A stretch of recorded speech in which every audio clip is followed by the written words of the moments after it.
Hello, this is Janet Morana, Executive Director of Priests for Life. Welcome to our program. You know, the other side touts how safe these abortion clinics are, women's health, and the doctors are just so wonderful. Well, have we got a shocker for you? Joining me today is our Director of Communication, Leslie Palma. Welcome to the program, Leslie. Thanks for having me. Well, like I said, some of these doctors in the clinics, I mean, if you look at the testimonies of Silent No More, it just pairs up exactly what we know. The women don't know who the doctor is. Right. They don't know his name. They don't see him till they're on the procedure table, right, et cetera, et cetera. But we have a horrible case right in Washington, D.C., you know, a late-term abortion clinic. Like this doctor is killing babies in the 7th, 8th, 9th month of pregnancy, and healthy babies and healthy mothers, right? Yep. No limits. No limits, no limits, no limits. In fact, he had killed, there's 5 babies that are still being held by the medical examiner because it's suspect that he either killed them by partial birth abortion, which is illegal, or they were born alive and he killed them by, snapping their spinal cord, which is horrific. We've been waiting and waiting and waiting for an investigation. Supposedly Pam Bondi said she's going to investigate. I'm not holding my breath. But this guy should be taken to jail, actually, right? Yeah. Oh, absolutely. At the very least, he should lose his medical license. Exactly. So we have a video. And I want you, brothers and sisters, when you look at this video, say to yourself, would I let this doctor operate on me? I wouldn't let him operate on my dog. So let's take a look. Remember my name. I'm here. Please, don't do this. You're too old for this. Take it. Please. We brought this for you here today. This is a message for you. Please don't do this. Sir, if you need prayer, if you need to talk, we will talk with you. Right now they're barricading. Yeah. I know, I've heard before. Please, can we talk with you, Santangelo? Just for a moment. A moment, can you just talk with us? You've changed our lives. You have changed our lives. We'd love to talk with you. You're getting old, and that's not an insult. You're getting old, and you need to make a decision now. We're going to stand before God one day, and we care about you. We'd love to be able to talk you through this, sir. Maria, don't. Has anybody else talked to you about it? Maria, come on. Don't do this. Please, would you, hey, Cesare, will you please talk with us? Thank you. Why?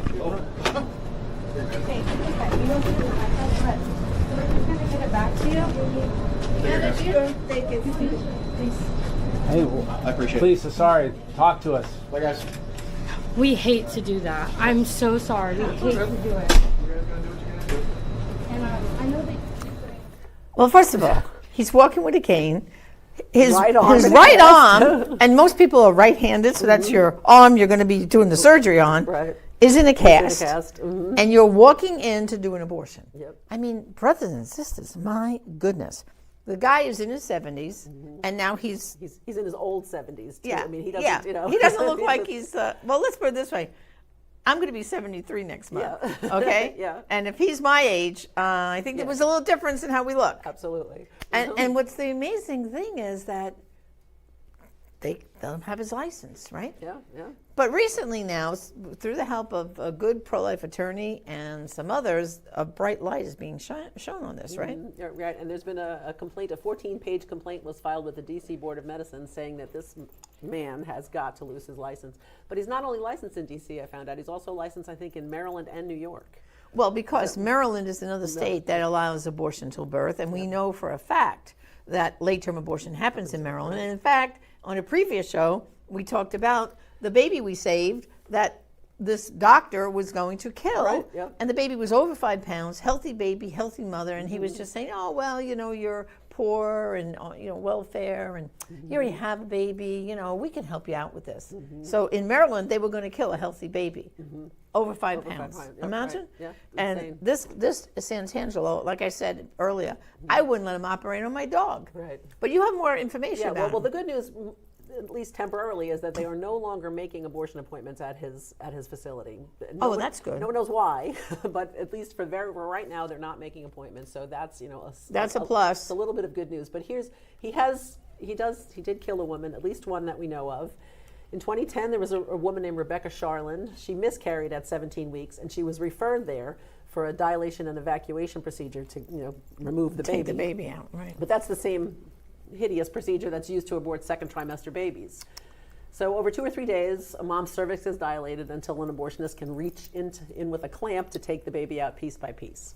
So on her day 2, Rebecca complained of abdominal pain, but Santangelo proceeded with the abortion.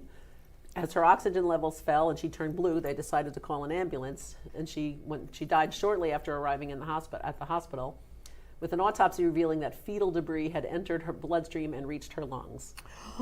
The family sued. There was a private settlement, and the medical board, a medical review panel, the only thing that they did to Santangelo was suggest that he should use ultrasound guidance.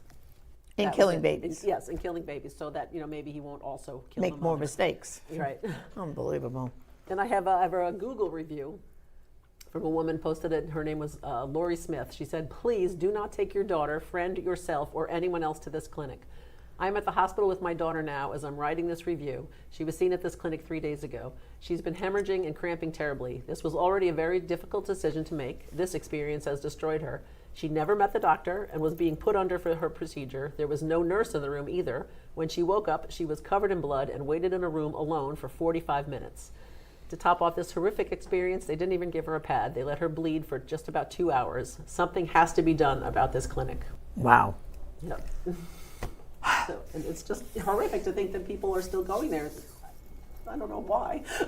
I don't know why either, but I mean, at least the good step is right now they're not Right now, scheduling abortions. Right. Probably because they know there's going to be an investigation. Right, You know. because he's got his right arm in a cast. Maybe they finally realized that shouldn't this isn't a good idea. I mean, it's ridiculous, It you is, know? it's crazy. And of course, from the pro-abortion lobby, crickets. Nobody is saying a word about this. They're ignoring it. Yep. In fact, I found out that if you do call his clinic for an appointment, they refer you to NAF, the National Abortion Federation, and they'll help you They'll find help find other other doctors that are willing abortion to- care. Yes, to kill your baby. Yeah. And if you don't believe me, go to his website. The name of the clinic again is The Washington Surgery Center. Surgery Center. Yeah, yes, because yeah. I went to their website, and they proudly say how late they kill babies too. yeah. They're very proud about it. They put it right up there. And there's clinics in New Mexico and Maryland do the same thing, because I did this little research poking around. It's right on their website. You don't have to say it's us pro-lifers. Just go and look. Right. There's another clinic in New York also brags that they killed them to 28 weeks. Well, yeah. So, I mean, it's all there on the internet for you to see, and it's just, the other side makes it sound like the late-term abortion is rare, but we're finding out it's not rare, and it's on healthy babies and healthy mothers, right? And this clinic is also the place where a whole lot of pro-lifers were protesting, and they got arrested, and they got convicted on the federal FACE Act charges, and they Right. all got sent to prison, but President Trump he pardoned them. He pardoned them. They got out again. Yes. But then, he gets told he has to use ultrasound when he kills someone, and they get put in prison. Lauren Handy got 48 months or 57 months or something crazy like that. Right. And when they say he's going to use ultrasound, because even with Kermit Gosnell, that trial, I saw the ultrasound machine in the courtroom. It was one of these like this, a screen like this tiny, old, dilapidated. So when they tell them they have to use ultrasound, if they have an ultrasound machine, They'll plug it in. well, yes, and it's old. Yeah. It must be, some of these machines are about 20 years old. Like when ultrasound first came out, they buy this low-grade equipment, and that's what they're using. Yeah. So, and that's how those babies are born alive, by the way, because they're supposed to use the ultrasound to inject the baby's heart with digoxin to kill the baby. And then they induce her into labor and deliver the dead baby. But what was happening is they were missing. They're missing. And the baby was born alive. And that's how Santangelo killed those 5 babies, because they were born alive. In fact, many, many years ago, another organization did an undercover video with him, and the woman who was pretending to be 27 weeks pregnant said, "Well, what will you do if the baby's born alive?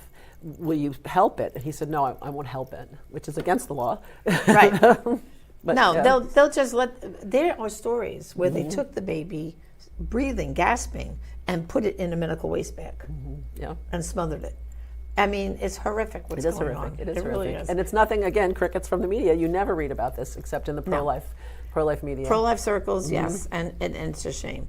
You know, not even Fox talks about it, which you would think Fox would, but nope, crickets.